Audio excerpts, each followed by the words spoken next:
ہمارے معاشرے کے اندر صرف زنا ہی عام نہیں ہو رہا ہے، صرف لواطت ہی عام نہیں ہو رہی ہے، صرف خیانت ہی عام نہیں ہو رہی ہے، بلکہ ہمارے معاشرے کے اندر اس وقت نشہ بھی عام ہو رہا ہے، شراب بھی عام ہو رہی ہے۔ اور اس طریقے سے نشے کا معاملہ ہے کہ العیاذ باللہ رات کے 12 بجے کے بعد بعض محلوں کے اندر اور بعض نکڑ سے نکلنا اتنا مشکل ہوتا ہے کہ چند اوباش نوجوان جو نشے کی وجہ سے وہاں بیٹھے رہتے ہیں اور رات کی تاریکی میں نکلنے والوں کو لوٹتے بھی دکھائی دیتے ہیں اور ان کے اوپر حملہ کرتے ہوئے بھی نظر آتے ہیں۔ آپ ذرا سوچو اسلام کے اندر نشے کے بارے میں کیا چیز ہے۔ سب سے پہلے ایک بات میں آپ کو بتا دوں، زندگی بھر اسے اپنے دل و دماغ کے اندر محفوظ کر لیں۔ اسلام کے اندر 5 چیزوں کی حفاظت اللہ نے لازم قرار دی ہے۔ کتنی چیزوں کی حفاظت؟ بولیے 5۔ یہ کمپلسری ہے، آپ کو اس کی حفاظت کرنی ہے۔ نمبر 1، اپنے دین کی حفاظت کرو، یعنی کہیں سے بھی آپ کا دین آپ سے چھٹنے نہ پائے۔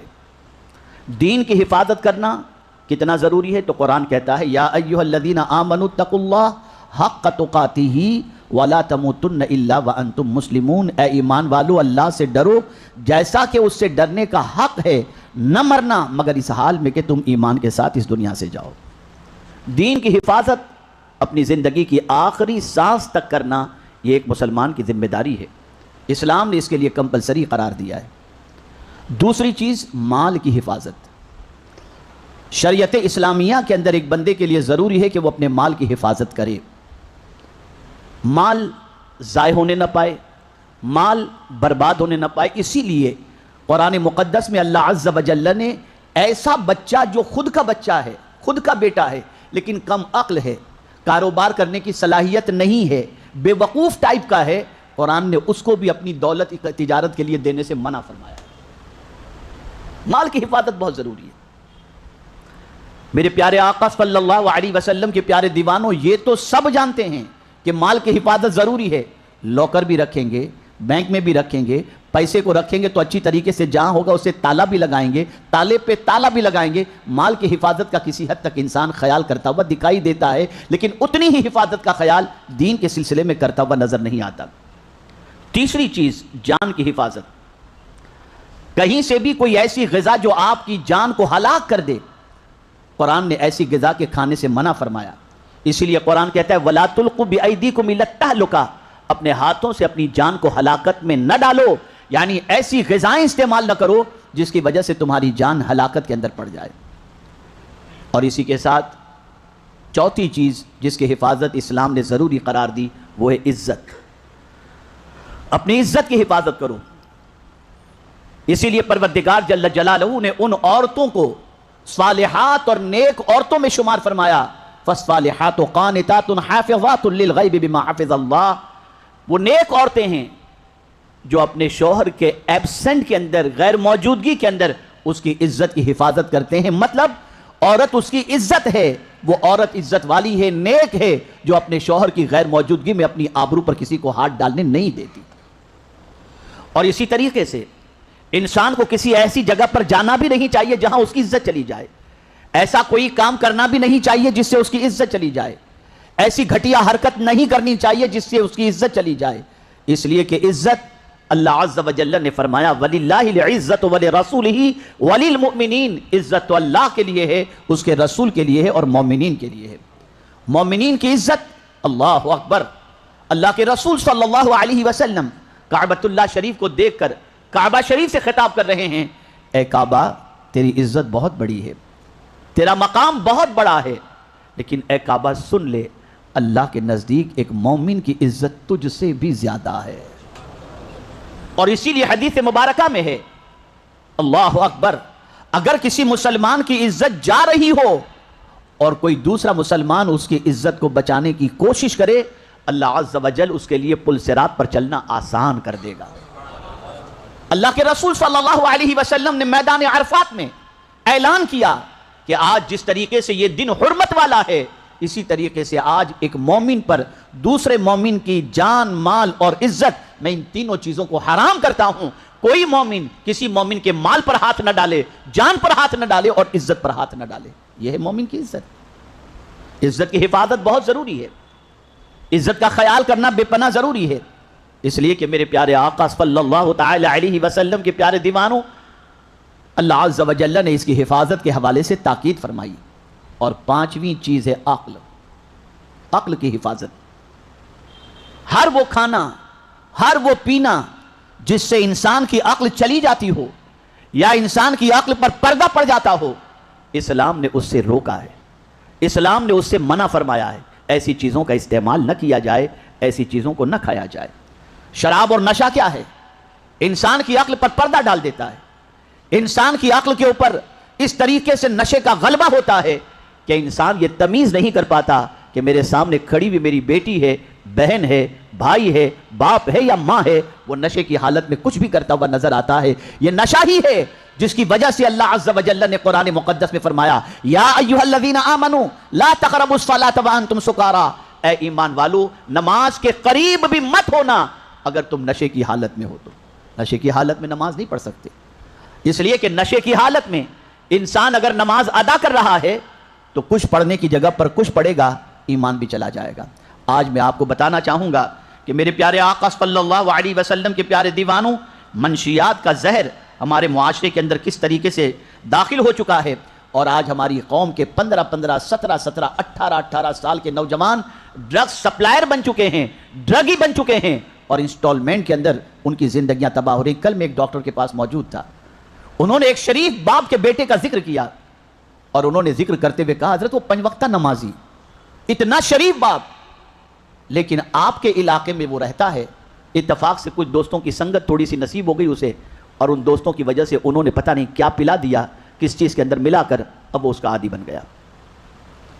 اور اس کا عادی بننے کے بعد ماں اپنے بچے کو بچاتی رہی، کوشش کرتی رہی چھوٹ جائے، لیکن بچے کی تڑپتی ہوئی زندگی کو دیکھ کر ماں نے چپکے سے زیور بیچ کر بچے کی خواہش پوری کی. بہت کوشش کی، بچے نے وعدہ کیا لیکن نہیں سنبھلا، یہاں تک کہ آخر میں جا کر یہی بچہ ڈیلر بن گیا. اور اس کے بعد یہاں کی ڈرگ وہاں سپلائی کرنا، وہاں کی ڈرگ یہاں سپلائی کرنا، یہ ہمارے معاشرے میں ہو رہا ہے. اگر ہم سوچیں کہ ہمارے بچے اس کے اندر محفوظ ہیں، ہمارے بچے تو اس میں نہیں، تو یاد رکھیں صحبت کا اثر پڑتا ہے. کب نہ جانے کوئی ہمارے بچے کو، اللہ سب کے بچوں کی حفاظت فرمائے، اللہ نہ کرے کسی کے بچے کو اس کا عادی بنا دیا جائے جس کی وجہ سے وہ بچہ تباہی اور بربادی کے دہانے پر پہنچ جائے. حالات بڑے گمبھیر ہیں، اور یہ نہ سمجھنا کہ صرف ہمارے محلے ہی کی بات ہے. اس وقت اگر آپ دیکھیں تو 3 قسم کے لوگ نشے کے اندر گرفتار ہیں. ایک تو بہت زیادہ سرمایہ دار یا بالی ووڈ اور ہالی ووڈ کے لوگ ہیں، وہ نشے کے عادی ہیں اور وہ قیمتی نشے کرتے ہیں. بڑی بڑی ہوٹلوں کے اندر ان کے نوجوان جا کر ادویات استعمال کرتے ہیں اور نشے کے اندر دھت ہو کر اپنی راتوں کو گزارتے نظر آتے ہیں. یا یاشی اور اوباشی پھیلتی جا رہی ہے. کچھ ایسے ہیں جو ٹینشن میں ہوتے ہیں اور نشہ کرتے ہیں اپنے ٹینشن کو دور کرنے کے لیے، اور کچھ ایسے ہیں جو غربت کی چکی میں پیسے جا رہے ہیں اور ان کو ایزی منی کی لالچ دے کر ان کو نشے کی عادت بنائی جاتی ہے، نشے کا عادی بنایا جاتا ہے اور نشے کا کاروبار کرنے پر انہیں آمادہ کیا جاتا ہے.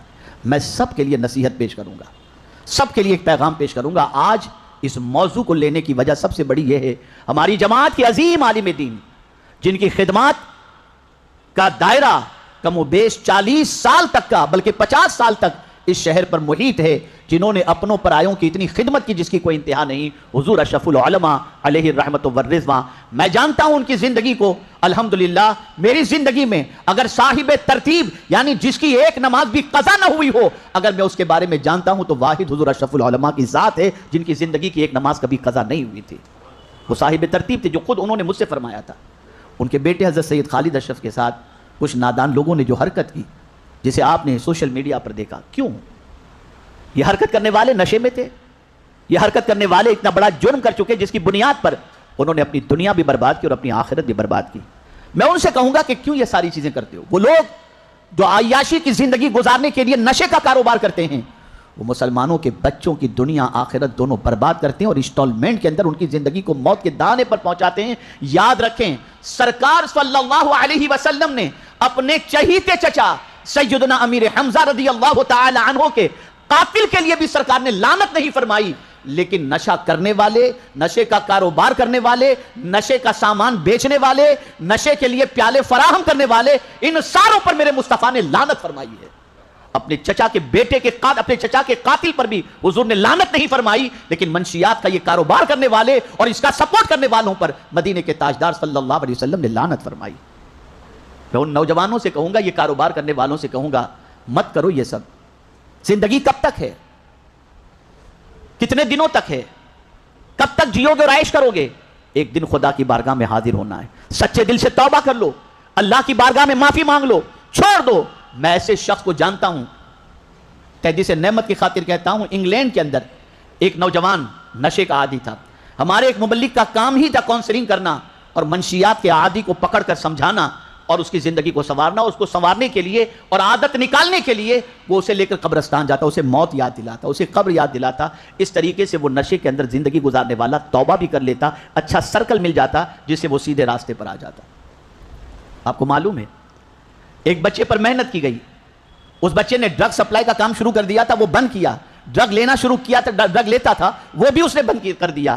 یہاں تک کہ جب نشے کا عادی تھا لوگ اپنے بچے کو اس سے بچاتے تھے، لیکن جب وہ توبہ کر کے صف اول میں نماز کا پابند بن گیا تو ہر شخص یہ چاہتا تھا میرا بچہ بھی اسی طرح کے صف اول کی نماز کا پابند بن جائے.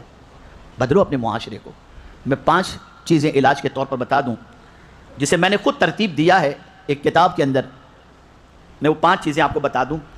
ہمیں یہ پتہ لگانا ہوگا کہ انسان نشے میں کیوں گرفتار ہوتا ہے. پہلی چیز ہے ڈپریشن. کوئی ٹینشن ہے، ماں باپ کا جھگڑا ہے. ہمارے یہاں تو اللہ رحم و کرم فرمائے، میں کیا بتاؤں، کتنی وقت اتنا نہیں کہ میں اس پر تفصیلی گفتگو کر سکوں. ماں باپ جھگڑتے رہتے ہیں، گالی گلوچ، یہ ساری چیزیں. اور اب تو حال یہ ہے، میں بڑی معذرت کے ساتھ عرض کرتا ہوں، برا لگے تو مجھے معاف کر دیجئے گا، ایسے بے غیرت شوہر کو میں جانتا ہوں جو اپنی بیویوں سے کہتے ہیں جا تو جو کرنا ہے کر لے، میرے لیے کھانے پینے کا انتظام کر.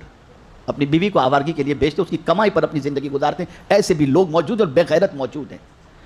تو ڈپریشن کی وجہ سے انسان نشے میں جاتا ہے. اس کا علاج قرآن نے بتایا، لا تقنطوا من رحمت اللہ، اللہ کی رحمت سے نا امید مت ہو، ہمت باندھو، ڈپریشن سے نکلو، اللہ کی کتاب کی تلاوت کرو، نماز کے پابند بن جاؤ، انشاءاللہ تمہارا ڈپریشن دور بھی ہوگا اور روزی بھی تمہیں نصیب ہوگی. بری صحبت کی بنیاد پر انسان نشے کا عادی ہوتا ہے. تو اللہ عز و جل نے فرمایا، یا ایھا الذین آمنوا اتقوا اللہ وکونوا مع الصادقین، اے ایمان والو اللہ سے ڈرو اور سچوں کے ساتھ ہو جاؤ. اچھی صحبت اختیار کرو، نشے کی عادت نہیں پڑے گی، درود شریف کی عادت پڑ جائے گی، تلاوت کی عادت پڑ جائے گی. تیسری چیز، کاروبار، محبت یا مقصد میں ناکامی. انسان کوئی کاروبار کرتا ہے کامیاب نہیں ہوتا. کسی لڑکی سے محبت ہو گئی، ناکام ہو گیا.